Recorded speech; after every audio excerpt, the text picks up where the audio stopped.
ನಮಸ್ಕಾರ ಕರ್ನಾಟಕ, ನಾನು ನಿಮ್ಮ ಕನ್ನಡಿಗ ಆಕಾಶ್ ಸಾಗರ್.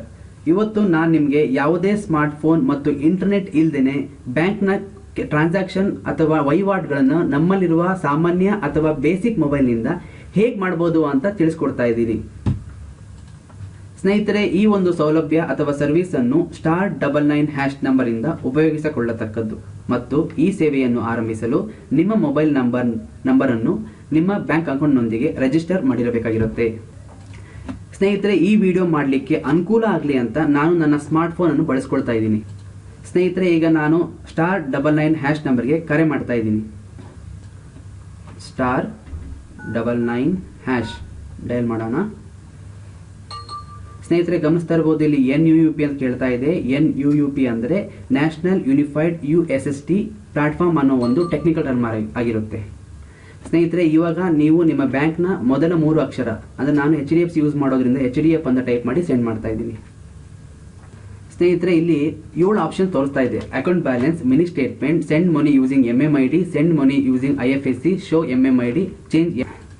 ಸ್ನೇಹಿತರೆ, ಅಕೌಂಟ್ ಬ್ಯಾಲೆನ್ಸ್ ಅಂದ್ರೆ ನಿಮ್ಮ ಅಕೌಂಟ್ ನಲ್ಲಿ ಎಷ್ಟು ಬ್ಯಾಲೆನ್ಸ್ ಅಂತ ತಿಳ್ಕೋಬೇಕು ಅನ್ನೋದು ನೀವು ಆಪ್ಷನ್ 1 ತಗೊಳ್ಳಿ.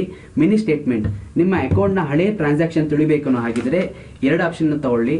Send money using MMID, send money using IFSC, show MMID, change MPIN. ಈಗ ಸ್ನೇಹಿತರೆ, ನಾವು MMID ಮತ್ತು IFSC ಏನು ಅಂತ ತಿಳ್ಕೊಳ್ಳೋಣ. MMID ಅಂದ್ರೆ ಪ್ರತಿ ಒಂದು ಸೇವಿಂಗ್ಸ್ ಅಕೌಂಟ್ಗೆ 7 ನಂಬರ್ ಇಂದ ಕೂಡಿರೋ ಮೊಬೈಲ್ ಮನಿ ಐಡೆಂಟಿಫೈಯರ್ ಜೊತೆಗೆ ಈ ನಂಬರ್ಗೆ MPIN ಅನ್ನೋ ಪಾಸ್ವರ್ಡ್ ಕೂಡ ಇರುತ್ತೆ.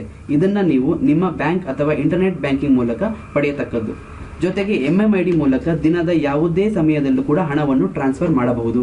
ಗೆಳೆಯರೇ, ನೀವು MMID ಮೂಲಕ ಹಣ ಟ್ರಾನ್ಸ್ಫರ್ ಮಾಡಲು ಆ ವ್ಯಕ್ತಿಯ MMID ಮತ್ತು ಆತನ ಬ್ಯಾಂಕ್ ನಲ್ಲಿ ರಿಜಿಸ್ಟರ್ ಮಾಡಿರುವ ಮೊಬೈಲ್ ನಂಬರ್ ಅವಶ್ಯಕತೆ ಇರುತ್ತೆ.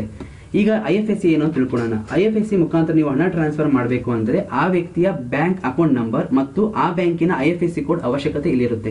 ಸ್ನೇಹಿತರೆ, ಗಮನಿಸ್ತಾ ಇರಬಹುದು, ಶೋ MMID ಅಂತಿದೆ.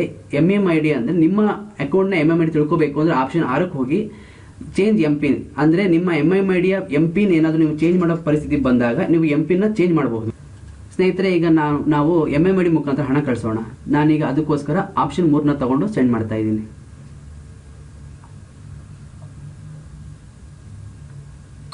ಸ್ನೇಹಿತರೆ, ಇಲ್ಲಿ ನನ್ನ ಸ್ನೇಹಿತನ ಮೊಬೈಲ್ ನಂಬರ್ ಎಂಟರ್ ಮಾಡ್ತಾ ಇದ್ದೀನಿ. ಆತನು ರಿಜಿಸ್ಟರ್ ಮಾಡಿರೋ ಮೊಬೈಲ್ ನಂಬರ್ ಆಗಿರುತ್ತೆ.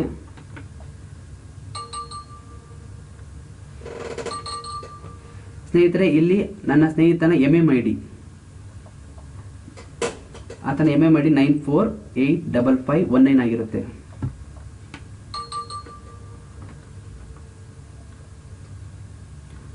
ಸ್ನೇಹಿತರೆ, ನಾನು ಎಷ್ಟು ಅಮೌಂಟ್ ಕಳಿಸಬೇಕು ಅಂತ ನಾನು ಮೆನ್ಷನ್ ಮಾಡಬೇಕು. ನಾನು ಇವಾಗ 500 ರೂಪಾಯಿ ಕಳಿಸ್ತಾ ಇದ್ದೀನಿ. ಸ್ನೇಹಿತರೆ, ನೀವು ಗಮನಿಸ್ತಾ ಇರಬಹುದು, ಇಲ್ಲಿ MPIN ಕೇಳ್ತಿದೆ. ಅಂದ್ರೆ ನನ್ನ MMID ಯ MPIN ಅಂದ್ರೆ 4 ಡಿಜಿಟ್ ನಂಬರ್ ಆಗಿರುತ್ತೆ.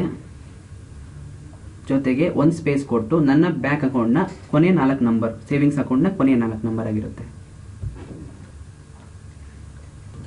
ಸ್ನೇಹಿತರೆ, ನೀವು ಗಮನಿಸ್ತಾ ಇರಬಹುದು, ನನ್ನ ಅಕೌಂಟ್ ಇಂದ ನನ್ನ ಸ್ನೇಹಿತನ ಅಕೌಂಟಿಗೆ 500 ರೂಪಾಯಿ ಕೂಡ ಈಗ ಜಮಾ ಆಗಿದೆ.